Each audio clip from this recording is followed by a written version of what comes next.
Y'all, Wizard101 did something straight up ridiculous today. This is not clickbait. They announced a whole new game. That is right. Now, alongside Wizard101 and Pirate101, there's going to be yet another game in what I guess they're going to be calling the Spiralverse. They put out a trailer for this. It has taken every bit, every ounce of self-control I have not to watch this before recording. I'm so excited. Oh, it's hard to believe I'm sorry. it was so long ago. Okay, I need to calm down. Long ago? Hold up. Don't talk right now, bro. If you are to that was me truly talking to master myself. your magical talents, we must induct you officially into our academy. As you've never... Is that a night and day cycle, my boy? Hey, yo, what was that time lapse? Oh, damn. If I fail my Yo. next exam, I'll be expelled. Not expelled? Oh, damn. You can, like, choose your taints? Thrilling to see young wizards with fire. Who is that? in their gaze. I have Things so are many so questions dire. already. Choose wisely.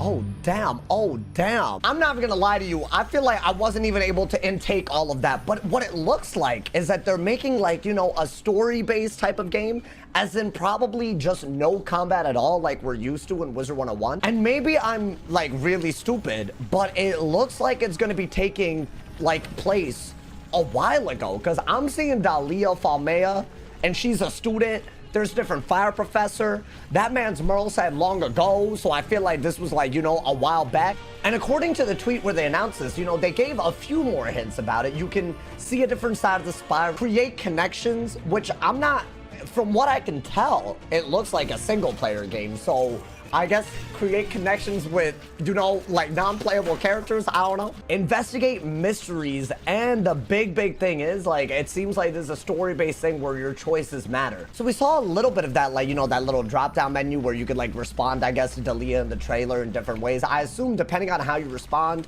or if you have a pattern of responses, you can basically affect the events of the game. Now, the About This Game section does give us a little bit more detail, because if you just go off of the trailer, it's kind of vague. The plot is that you're a transfer student from Dragonspire, and it's up to you to investigate some very weird things that are happening around campus. And as far as like the chronological aspect of this is a prequel. This is Wiz before Wizard101. Now, I think Wiz has a gigantic opportunity here, if you ask me. I feel like this is their, you know, way to like maybe expand on the universe that they've built on Wizard101 without some of the constraints that Wiz kind of already had. See, at the end of the day, I would argue that the quest line in Wizard101, no matter how you dice it, it's still gonna come down to you having to fight powerful villains at the end of the story.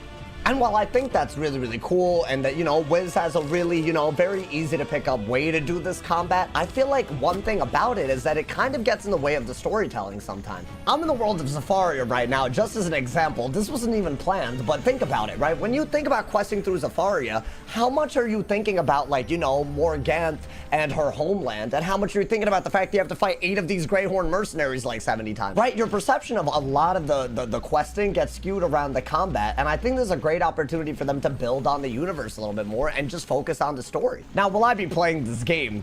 Of course I will be. However, I do think there's a few things that are, you know, up in the air at the moment. I don't know if this is like something that's just gonna be like, if you're a member on Wiz, maybe it's like, you know, something that you can get more easily. It doesn't seem like it's designed to be a membership-based game, though. It seems like it's something that you'd buy, almost like, you know, most things. Like, you know, there's like a lot of like, I feel like games where choices matter. I want to say like the Telltale games, right? It seems like that type of genre, those generally you buy the game and then you play it out. And ideally, there's maybe different paths that the plot can go. Maybe there's like different, I don't know, different choices maybe, or different like decisions right at the beginning that could affect stuff. Like maybe you choose a school and it affects totally how the story goes. It's really up to Wiz and the amount of like, you know, resources they want to put into this, but it does look pretty well polished already. Based on the character design of that wizard, I mean, it's not as good as Wiz, but it's not bad. Not to mention, they seem to have added stuff that Wiz doesn't even have, like a day and night cycle, which I think is ridiculous. I don't know if that's just,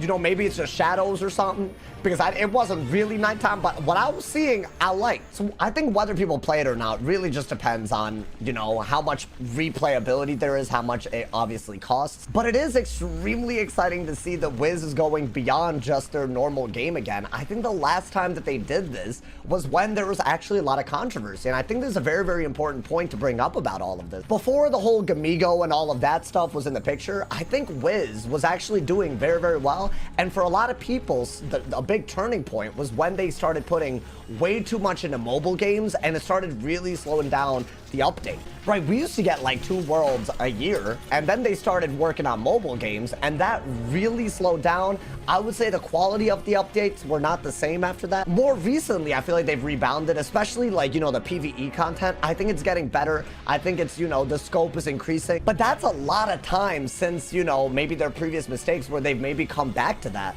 And I think it's really, really good to see for me personally that, you know, they are expanding beyond their main game, but it's not into things that they're probably not going to be known for, like mobile games. Don't get me wrong. I'm not saying that, you know, the people that work on Wiz can't put out an amazing mobile game, but I think for the amount of resources that they already have built into the universe that is the PC game of Wizard101, I think it's ridiculous for them not to expand this way more. And I really do think Wiz is carried pretty damn hard by, you know, their ambiance, their art, their storytelling. I feel like those are the things that are going to shine in a game like this. So I hope it's really successful. I hope it does really well. And I don't think this timing is actually that much like of a coincidence. I don't know if y'all been following like King's Isle news in, you know, recently, but Pirate 101 is also receiving a pretty big update. A big update in terms of Pirate 101 standards. And what I think is very something that a lot of people notice right away is that it's Tartarus, which is something that's already in Wizard 101. The fact that that's a thing makes me think that what they're trying to do now is they're trying to put out more content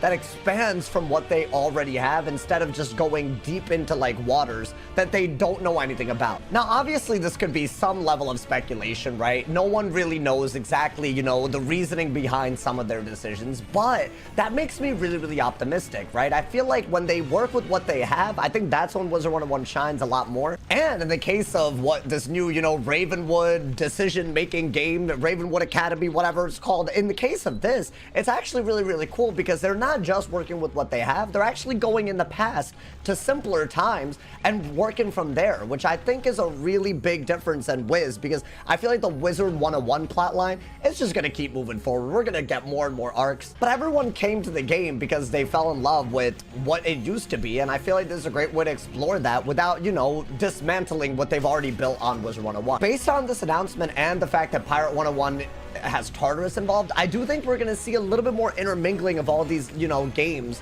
within the same universe, and it could make for something really cool, really immersive for anyone who really likes this universe. But according to the Steam page where it is, we don't know when it's going to release. We just know that it's coming soon. I'm going to assume that this is going to be an end-of-year release because that's when most games do stuff like this. But I would keep noties on for news on this, y'all. I will be playing it. It might be one of the first times I played a game other than Wizard 101 on this channel in like years. So stay tuned. I'm excited. Let me know what you guys think about this. I think this is a gigantic turning point for Wiz, probably in a very positive direction. As always, I look forward to hearing y'all's opinions. Let me know what you guys think in the comments. Drop a like if you enjoyed. Leave a sub if you're new. And as always, if somebody hasn't told you you're awesome today, they doing something wrong. Stay awesome. See y'all soon. And yeah.